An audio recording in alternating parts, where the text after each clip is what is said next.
और इब्राहीम के सहीफों की जिन्होंने हक के तात और रिसालत पूरा किया वो ये कि कोई शख्स दूसरे के गुनाह का बोझ नहीं उठाएगा, और ये कि इंसान को वही मिलता है जिसके लिए वो मेहनत करता है, और ये कि उसकी मेहनत का जायजा लिया जाएगा, फिर उसको उसका पूरा पूरा बदला दिया जाएगा,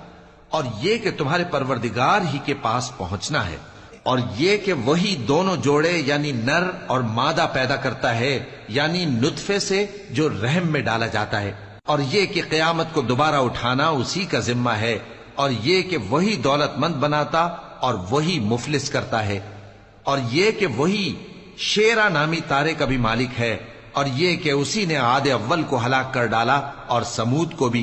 गरज किसी को बाकी न छोड़ा, और उनसे पहले कौम नूह को भी। कुछ शक नहीं कि वो लोग बड़े ही जालिम और बड़े ही सरकश थे।